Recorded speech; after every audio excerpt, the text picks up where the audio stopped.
yenhwa de bi mete hono mete ase enti se metie nsem ye wo kan a ye fa ne se bia wo ba bi ana nnua bi ana wo fasie bi wo Ghana no ga se wakwatena brochira che ompe home use car bi ma ana se ompe home use materials bi ma mi anton ena da bia sorry a wo gina phones na wo gina so wo gina enkonesa home use eniama no like and that from sir so even mama nchiro obi timi ka say mama ompe home use car mama home use car no ye obibi of auction obekọ auction na auction na obekọ akoto car no we hia auction certificate America untimi nsori say mehu car we say esi auction esi anti emefenti me kwa akoto no we don't do it that way we hia permission certificate to buy.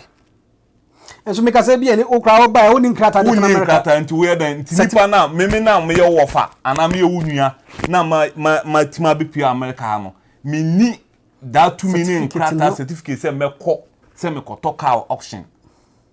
and America no cars are dealers in the no is different from the auction ones near like accident cars and as for dealerships the clean cars and no me auto sa car na untimi nton Ghana because ebia me hu Toyota RAV4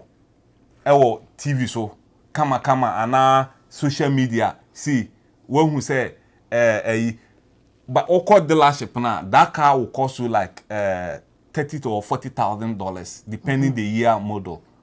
Well, and say ubisa on say sa car no and as the same car na hu ye no hu sa car no auction.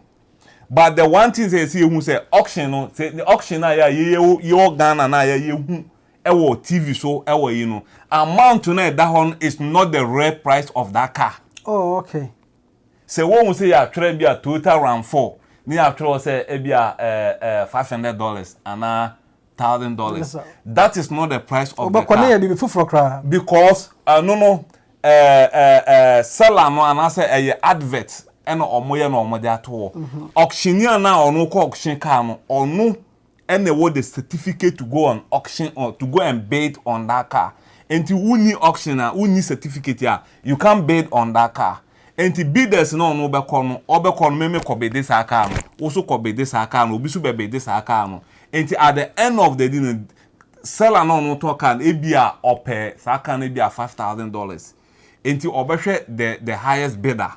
a meeting ni demand and or the be man but say who can na say wo do ani hwa enti enna form say wo abrochire or ka so wo mpe use car bi mame it's not on silver platter enti me nya sa car no because you need a lot of documents in able to buy a car and ship it. Okay, you had the yes for be credit or America.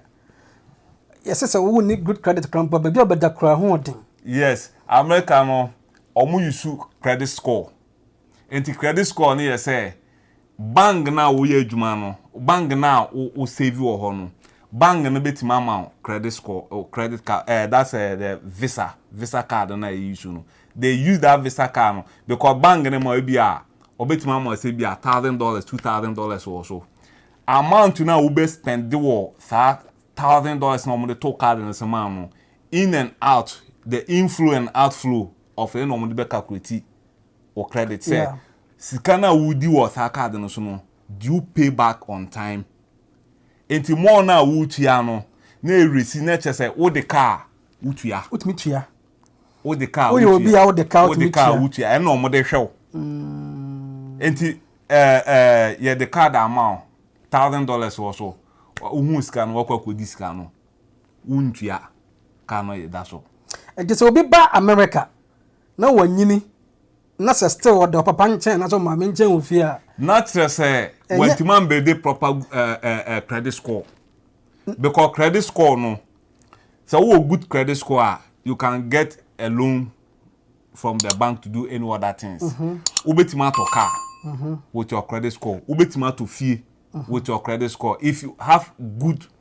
credit score so everything America will life in now depending on your credit score American ye here sika wo botum bibiri na wo de akwakoye business bi ana de akoto bi credit score no credit score what me to tua na utua the outflow and the inflow of cash no in your account and be determine